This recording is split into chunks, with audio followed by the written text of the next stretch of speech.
chess.com. This is GM Josh Fidel, and today I'll be doing the final video in my Queen versus Rook series. This one on the third rank defense, which is the toughest one to crack.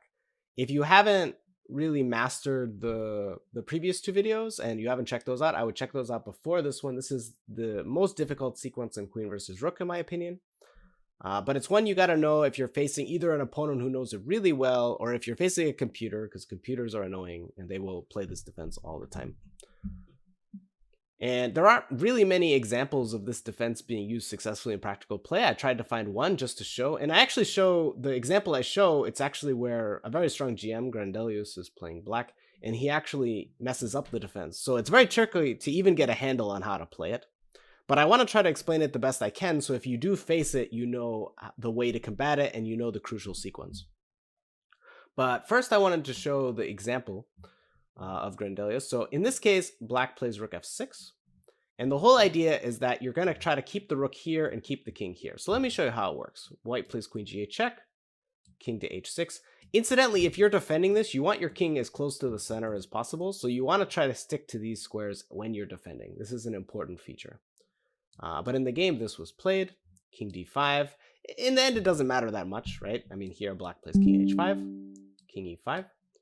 And this is the idea. If you play rook here, you're basically in the normal kind of defense, right?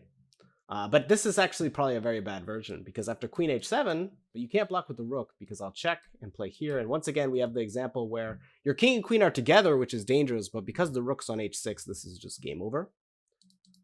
So black can play here, and then if you knew the previous video, you would probably find very quickly the move queen h3.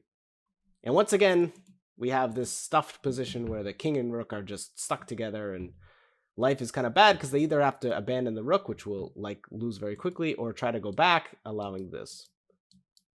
And this is a pattern I showed in the previous video, which is very, very important, and which would win.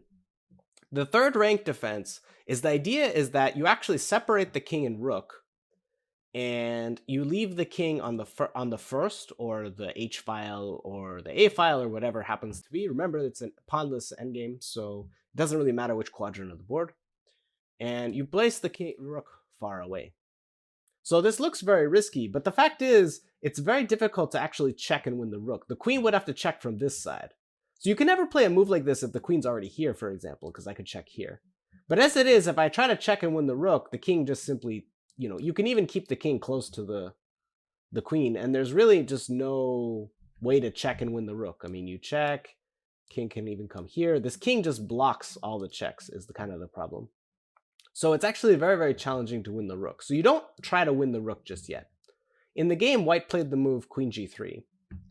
And this is what I mean by things are very, very difficult. In the game, he played the move rook f8. The only way to maintain this defense, because keep in mind, you can't check and you can't allow check. So you have to move the rook either here or here to maintain the third rank defense. This is actually the crucial move, putting it a knight move away from the king with your opponent to move.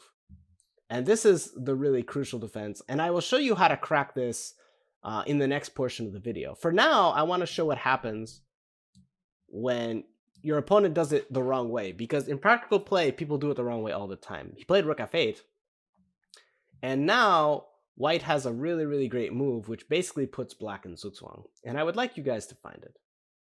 So pause your video and try to find a really nice move for white. So once again, when you look at queen versus rook, a lot of the times, if you have the queen on a great square and you're stuck, it means you actually have to move the king. This queen knight move away from the king is a very good step, but once you play here, this rook has no moves. The rook has just no moves. It has to either abandon. Of course, you can give a check, but now after something like king f7, for instance, the rook just has no safe square. It's going to get checked and eaten by the queen. So black probably will go here, which is what happened in the game. And now white plays a very nice move, and not the only one, but I like it, queen g4. You basically put black in the same problem that he was in before. And now there's just one more little pattern I want to show you guys, because this has clearly gone wrong for black, and black's getting forced to the corner. King e7, rook g8. Notice how the rook's on the edge of the board. So we've seen this pattern before, right? The queen against the king and rook, but as you guys know, it's very, very difficult to lose a tempo when you have this and it's your move. So you actually can't lose a tempo. But there's a really, really cool trick I wanted to show you guys here. So in the game, he played king e6, and then the win was actually much more challenging. But there's a really cool technique you can use here, which actually just wins right away. So why don't you see if you guys can find it. So once again, pause your video and try to find a nice way to finish the game for white. Keep in mind that there's always more than one way to win, but the one I like is very nice, and it's a common pattern that is really good to remember in queen versus rook, which is you move the queen, put it in the center of the board where you don't have to worry about stalemates, and it hits your opponent's rook. This is a really common trick in queen versus rook, and here it's an excellent move because black just has no good move. The key is that you're not allowing the king to escape the corner. The king cannot play to h6 due to the rook being hanging. If the king tries to move here, you simply come closer with king f7, king f8, and of course they can try to pitch the rook, but you're not going to fall for the stalemate trick. So king h7 is a little bit better, but now you play king f7 once again. And the key here is that because the queen threatens mate, you can't really just move the rook. So you must try to move your king, but now you can simply play check in the corner and then pick up the rook this way. So queen d5, really, really cool move and really nice way to finish this game. So this is what happens if your opponent tries to play the third rank defense and fails. This happens all the time. Next, I'm going to show you what happens if they do it correctly. So this position is the really tough one to crack. It's white's move, and notice how it's very similar to the one before, except the rook is a knight move away from the king, the king's a knight move away from the king. What I mean by that is this. And it's really, really difficult to do this. For example, if you try to play king c5, I simply play rook a6. And now, if it's black to move, it's the same thing as the Grandelius game, where he has to just move his king back, and that doesn't really work out. But because it's white to move, there's just no good move here. The best try is probably moving the king back. If you try to go here, I can simply play rook d6, and the rook escapes, and you're not really making progress. So this kind of thing is not going to work. So this is probably the most challenging move in queen versus rook, and it's one of those where you kind of have to know it. If you don't know this move, it is very, very difficult to find, because it looks like you don't really have a great way to do this. You can't really lose a tempo. If you just keep checking, you're just not achieving anything, right? So the key is you actually play queen to f4. This is the crucial move to memorize. Of course, if the king's elsewhere on the board, if these are moved over, for example, it's queen c4. The key is to remember it's this square. So the thing to remember is you have this check. If the king moves to e7 or e8, you can gobble up the rook. That's a very important detail. And therefore, the king has to try to move up. There's no real rook check. If the rook checks here and you play here, that's actually helping you, and now probably black can just resign. If the rook tries to move away here, you can now check here. This is another feature. Because you're threatening this, you can just simply pick up the rook. So the black really has no move except trying to play here. And this is the crucial idea. Because you swung back, you can now swing to the other side and play queen a4 check. And this is what's really important. Because your queen can come out over here, you're going to force the rook to move off of its post on the third rank. And once the rook moves off the third rank, your king can then advance. And that's the reason why the third rank defense is really difficult to crack, because it prevents your king from advancing. So here, for example, if black tries to play king d8, you can simply pin the rook and win it this way. If king c8, you can play king c5. And once again, the rook can't really move away. If it tries to move here, you can once again pin it. If it tries to move here, here, or here, you simply will check here and win the rook in short order. So the rook has to move back. And now, once again, you have many different options. The simplest is probably queen a8 check. And the idea is if rook here, once again, we have this pattern. We've seen this before, where the rook here makes it so that the king and queen just win. And if the king moves up, once again, boom, queen e8. And we've seen this zugzwang before. We know the end is near.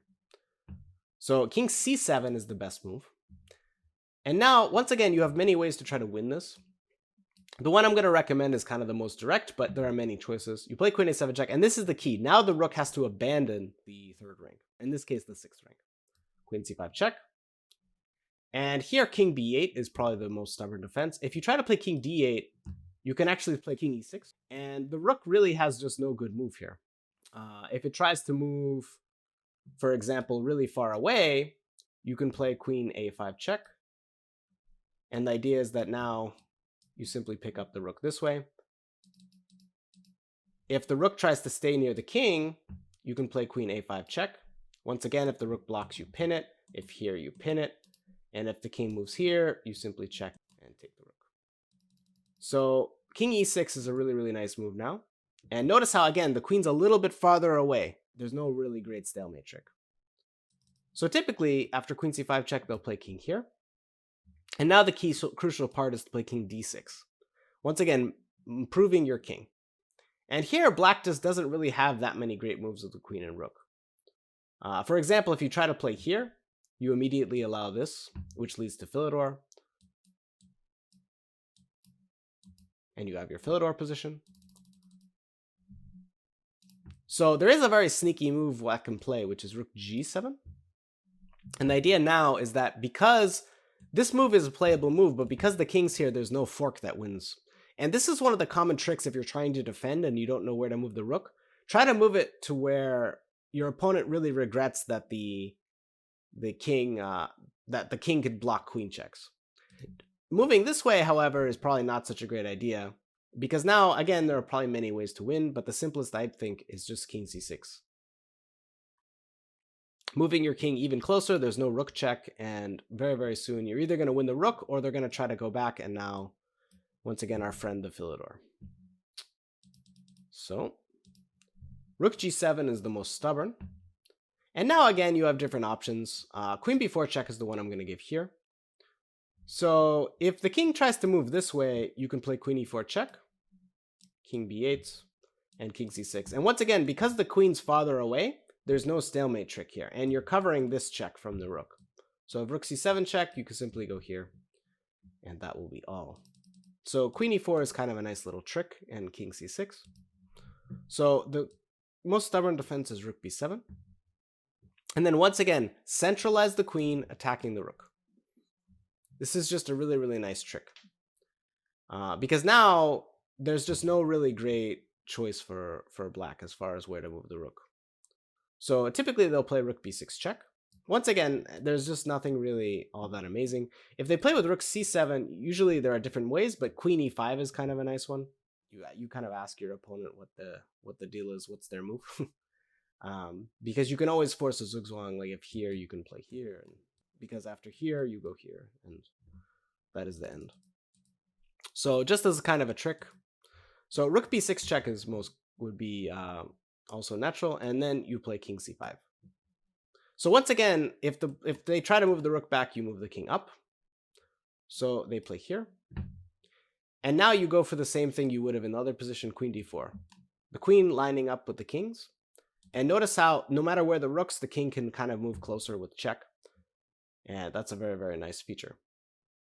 So for example, if rook b7, you simply play king c6 check. And if here, you do your little triangulation, right? Check in here. Getting Philidor once again. You'll see a lot of positions end in Philidor, right? It's the most common. So that doesn't really work out. And if king a6, this is actually a really, really nice pattern. And I want to show you guys what it looks like. So white to play here. Pause your video and find the knockout blow.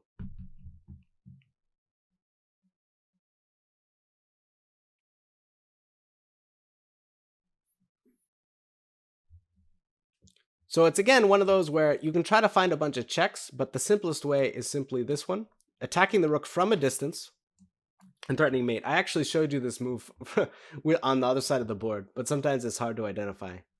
And the idea is that there's just no way to stop these things. The closest black can come, if they check you on b5 and go here, they don't help themselves. And if they try to go here, again, a few options, but the simplest is check, and then that is mate. So king to b7 is maybe the best try. But here, once again, you can play this check and play queen d8. So that's kind of how the third rank defense works on a whole. There are many, many different patterns that you have to remember, but the main sequence that I really want to burn in your guys' head is this queen f4 move. So very important. First of all, the queen on the 7th on this f7 square against the king on d8. So it can be queen c7 against king e8, but a similar deal. If the king's farther over, it's actually quite easy because the rook just doesn't have enough squares. And it's only when, and this is the other important thing to remember, when the queen and king are like this, and your king is like this to the rook, except that it is your move. If it is black to move here, you simply win easily. But if it is white to move, you have to remember the sequence. And the sequence, once again, is queen f4, leaving the rook with no good moves. So the king has to move up, and now you check from the other side, and then you come out here. So you have this check, and then king up. And the other important move to make sure you remember, if they know this rook g7 move, which is the best try, is to play the check from b4, and then queen to the center, attacking the rook. And once you get to this part, you should be able to figure things out. Because just remember the really tricks. So the one trick, for example, is if they go for this kind of thing, you aim for this position, and then the queen attacking the rook with this. And this kind of pattern. Keeping the queen at a distance is one of the best ways you can do to avoid an accident. But the key way to crack the third rank defense is with that queen f4 to a4 idea. And once you guys kind of have that idea down, you can usually figure out a way to get the king and rook together, and then you can win with one of these methods. So once again, quite complex. Honestly, once you have that idea down, the third rank defense is not that hard to figure out. Once you kind of have that, again, trying to beat a computer with queen versus rook is just really tough. And they know all these little defenses. They know when they can move their rook away. But if you're talking about beating human beings, if you really master this and practice those kind of things, you should win pretty much every time. And against a computer, eventually you can get the hang of beating the computer too, but it takes a bit more work. You have to learn a few more sequences. But all this knowledge should really make it so that you're well equipped to win queen versus rook if it ever does occur in one of your games. In any case, I hope you guys really enjoyed these videos and found them useful for learning queen versus rook. If you have a comment, please feel free to leave it in the comments section. I always like to see your feedback and what you think. Or if you have requests of different videos or different things you'd like to learn, also let me know for that as well. But I hope you find these videos useful, and it was a pleasure to present the material to you. So thank you again, and see you next time.